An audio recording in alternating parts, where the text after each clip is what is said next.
Hi there. Now, since some time you must be hearing about the security deal which happened between China and Solomon Islands. So it's not a new news for you. But what's new is who is to be blamed. And unfortunately, nobody is talking about which party must be blamed or which country must be blamed for this deal to happen. And I don't talk anything without any evidences.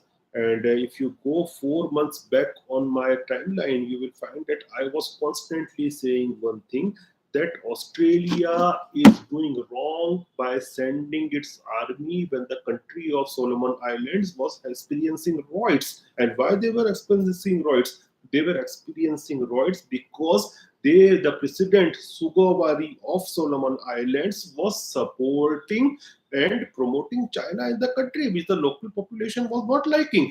And that is the reason there were riots, and people were asking resignation from the prime minister. People were also angry that previously the country was having a diplomatic relationship with the Republic of China, that is Taiwan, and they shifted the goalpost and the relationship to People's Republic of China, that is the Communist China, and people were not liking that. And people were also angry because the way the Chinese companies were treating the local population, they were taking all the benefits out of the country, and they were also exploiting the environment, and the treatment of them, that is the Chinese, was not good with the local population, and local people were not gaining anything.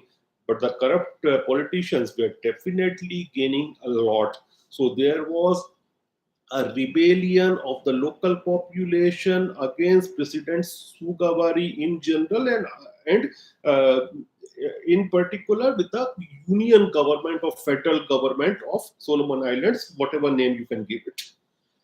But what happened on name of or on pretext of peacekeeping forces, Australia and Papua New Guinea. Papua New Guinea is a very small country and very few soldiers they sent, but mainly it was the Australian forces that arrived in Solomon Islands, and due to that, this fellow Sugawari, who is basically a stooge of China, he was saved, and I am sure that if these things were not done by Australia today, there would not have been any kind of the security deal between China and Solomon Islands. Now, this security deal between China and Solomon Islands is definitely going to hamper the peace of the entire Indo-Pacific, because look at the geographical location of Solomon Islands. Even during the Second World War, the Japanese were using it, and that's a very important. You can say it's a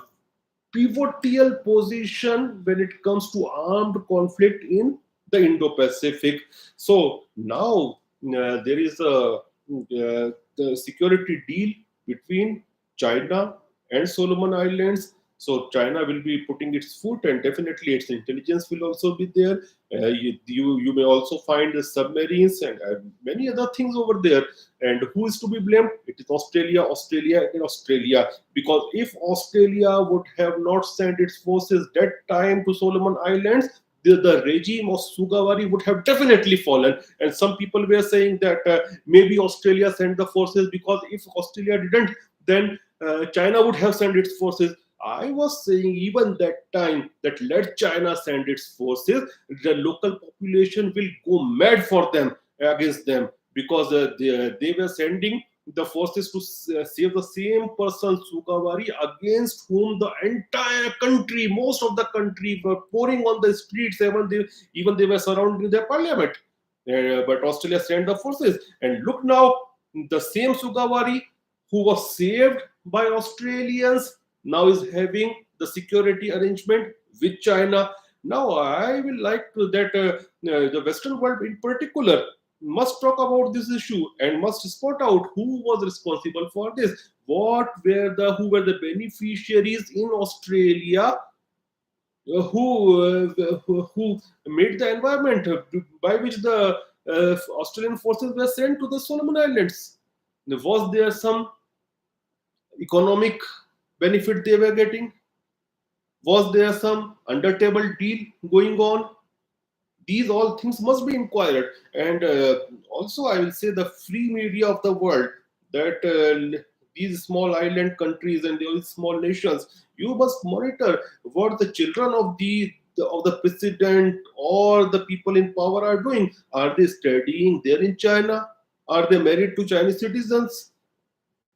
Are their kids half Chinese? You must just inquire all these things, and you must also inquire about the Western world. Let it be United States, or let it be European countries, or Australia. In the board of Chinese countries, of the Chinese companies, how many uh, parliamentarians and politicians of these Western countries are there? Because if they are there, and definitely they are there, then they are lobbying for China and Chinese interests. Nobody talk about these things. I always talk straightforward. I always try to call a spread. So keep forwarding these videos, and I can promise you one thing: whatever is the cost, I will always say truth against China, however, how much harsh it is. And some people do blame that my English is not very good. Don't look at English. Go for what I am saying. Am I saying correct or not? Because English is not my language. My mother tongue is Hindi, and I'm very fluent. I'm very grammatically correct in that. But to reach the wider audience, especially the free world partners of India, that is the Western countries, I have to come in English. So forward these videos, and we will look at the situation, and whatever new things will come out, I will come to you again. Thank you.